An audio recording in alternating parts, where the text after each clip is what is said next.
ہفتہ یکجہتی غزہ کے طور پر منانے کا اعلان کیا ہے، اور 7 اکتوبر کو یوم یکجہتی ہوگا،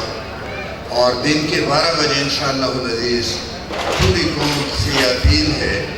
کہ وہ سڑکوں پہ نکل کے غزہ کے مظلوم مسلمانوں اور غزہ کے مجاہدین کے ساتھ یکجہتی کا اعلان اور اظہار کریں۔ آپ کی وساطت سے چند امور عوام کے سامنے، ارباب اقتدار کے سامنے اور پوری دنیا کے سامنے لانا چاہتا ہوں، اور میں آپ کا شکریہ ادا کرتا ہوں کہ آپ یہاں تشریف لائے ہیں کہ اس گفتگو کو آپ آگے پہنچائیں۔ اسرائیل کا وجود برطانیہ اور امریکہ کا ایک ناجائز بچہ ہے۔ 1948 میں اس کا قیام عمل میں آیا، اور اس وقت سے فلسطین کے عوام بالعموم اور فلسطین کے مسلمان بالخصوص یہودیوں کا نشانہ بنے ہیں، اور اس ایک سال میں جو 6 اکتوبر کو مکمل ہونے والا ہے، اس میں غزہ کی 2% سے زیادہ آبادی کو شہید کر دیا گیا ہے، 4% سے زیادہ آبادی زخمی ہے، 80% سے زیادہ مکانات اور تعمیرات، اسکول، مدارس یہ تباہ کیے جا چکے ہیں۔ اور اس وقت صورتحال یہ ہے کہ جو عالمی نظام ہے، امریکہ کے ہاتھ میں اس کی قیادت ہے، اور امریکہ کی پشت میں امریکہ اور برطانیہ کا یہ ناجائز بچہ اسرائیل وہ بدماشی کر رہا ہے، لیکن اس کی بدماشی کو امریکہ حق دفاع قرار دے رہا ہے۔ مسلمانوں کی نسل کشی کو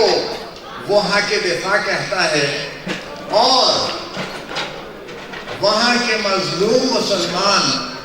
جو 1948 سے نشانہ بنے ہیں،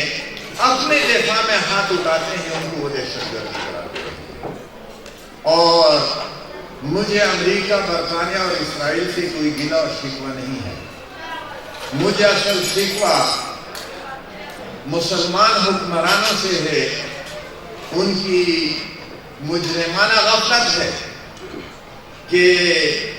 وہاں کے مسلمانوں کی مدد کو کوئی مسلم حکمران نہیں کرتا۔ اقوام متحدہ کے اندر اسرائیلی وزیر اعظم نے دھمکیاں دی، غزہ میں 1 سال تک وہ برسر پیکار رہا،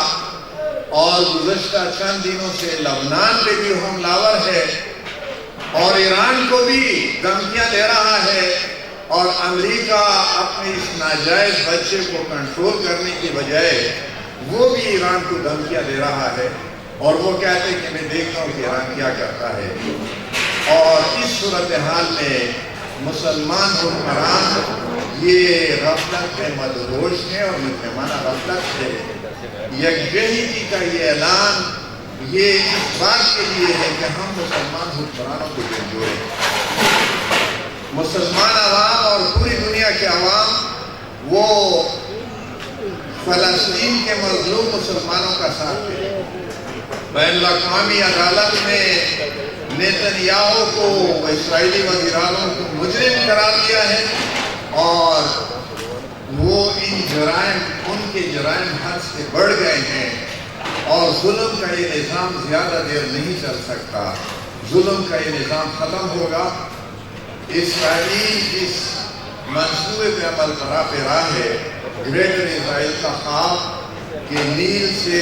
فرات تک، اور پھر شمال میں بھی فلسطین اور شام، اور پھر نیچے سعودی عرب کا بہت بڑا حصہ اور عراق کا حصہ،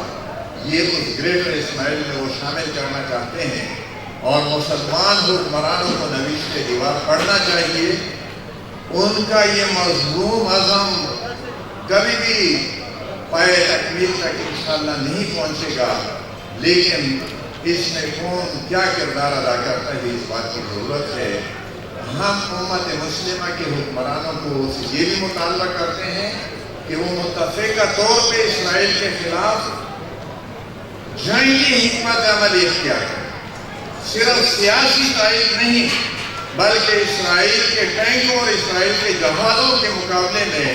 مسلمان ممالک کے جہاز پاکستان اور ترکی اور ایران اور عراق ان کے بھی ان کے مقابلے میں ان کو میدان میں اترنا چاہیے۔ میں بات کو ختم کرنے سے پہلے اللہ کا یہ حکم پیش کرنا چاہتا ہوں کہ فلسطین کے مظلوم مسلمانوں کی مدد سب سے پہلے ان کے ہمسایہ ممالک پہ مصر اور اردن پہ فرض ہوتا ہے۔ لبنان خود اس کا شکار ہے، اس کے بعد پھر سعودی عرب، عراق، امارات اور قطر اور ترکی اور اس کے بعد پھر ایران اور پاکستان، اور یہ مسلمان ممالک اس بات کا منصوبہ بنائیں کہ فلسطین کے مظلوم مسلمانوں کو یہودیوں کے مظالم سے نجات دلانے کے لیے آگے بڑھیں۔ انشاءاللہ العزیز میرے اس پریس کانفرنس سے آغاز ہو رہا ہے ہمارے پروگرامات کا۔ اس صوبے میں اسلامی پریس کانفرنس سے بھی ہوں گی، سیمینار اور دوسرے پروگرامات اور اس طرح کے دھرنے بھی، اور 7 اکتوبر کو اسلام آباد میں بہت بڑا پروگرام ہوگا، اس میں ہمارے صوبے سے بھی ہمارے وفد شریک ہوں گے، اور انشاءاللہ اسرائیل کے مظالم کو تشدد بھی کیا جائے گا، اور مسلمانوں کو ان کے خلاف مسلمانوں کے جذبات کو بلند کرنے اور مسلمان حکمرانوں کو اس بات کا آمادہ کرنے کے لیے کوشش ہوگی کہ وہ فلسطین کے مظلوم مسلمانوں کی مدد کی پہنچے۔ پروفیسر صاحب یہ بتا دیجیے دو صوبے جو ہے وہ آپس میں ابھی کہہ رہے ہیں انتخاب لا رہا ہوں، اس سے کیا سبق جا رہا ہے، کیا پیغام جا رہا ہے اور کس طرف جا رہا ہے؟ میری یہ درخواست ہوگی کہ اس موقع پہ تو فلسطین پہ اور غزہ پہ تمام کرتا ہے۔